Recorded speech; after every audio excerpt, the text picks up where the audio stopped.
আসসালামু আলাইকুম, সবাই কেমন আছেন? আলহামদুলিল্লাহ আমরা সবাই ভালো আছি। তো আজকে আমি আপনাদের সাথে শেয়ার করব রূপচাঁদা মাছ ভুনা। এখানে আমি 4 পিস মাছ নিয়েছি। 4 পিস মাছকে আমি মাঝখানে কেটে এটাকে 8 পিস বানিয়েছি। এখন আমি এটার উপরে মশলা ঢেলে কিছুক্ষণ ম্যারিনেট করে রাখবো। তো আমি এখানে দিচ্ছি কারি পাউডার হাফ টিস্পুন, জিরা পাউডার 1 টিস্পুন,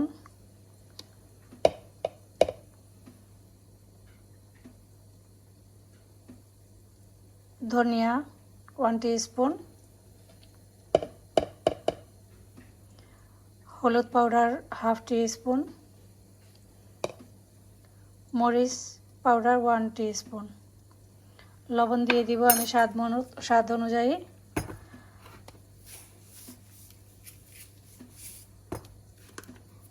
এখন আমি এটাকে কিছুক্ষণ ম্যারিনেট করে রাখবো, তারপর এটাকে ভাজি করব।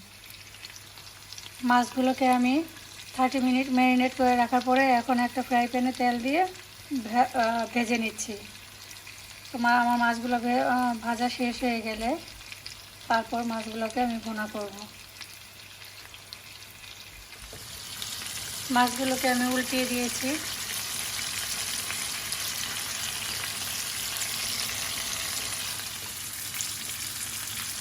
আমার মাছ ভাজিটা হয়ে গেছে, এখন আমি নামিয়ে নেব। আমি এখন রূপচাঁদাগুলোকে ভুনা করে নেব। এজন্য আমি এখানে পেঁয়াজ কুচি করে রেখেছিলাম, একটা বড় পেঁয়াজ,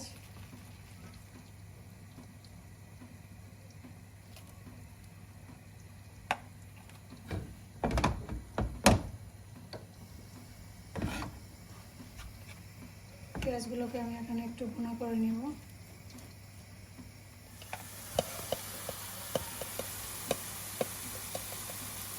আমি এখানে এটার সাথে 1 চামচ মরিচ, আধা চামচ হলুদ,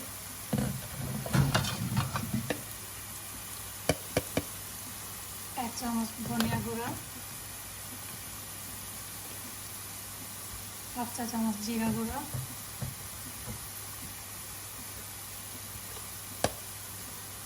1 চা চামচ কারি পাউডার, আর আমি সামান্য লবণ অ্যাড করছি কারণ আমি মাছের মধ্যে আগে লবণ দিয়েছিলাম।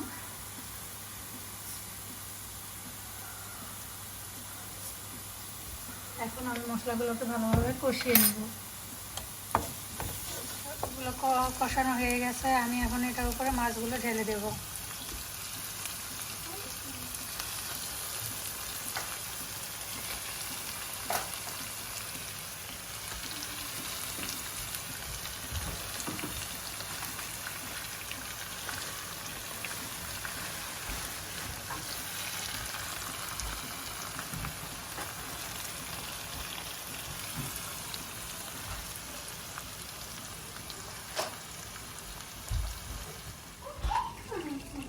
আমি এটার সাথে এখন সামান্য পানি অ্যাড করব।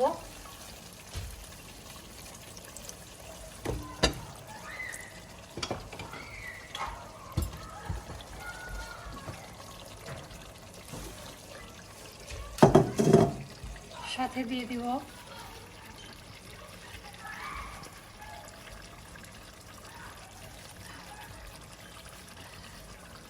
টমেটো কাটে করে রেখেছিলাম এখানে।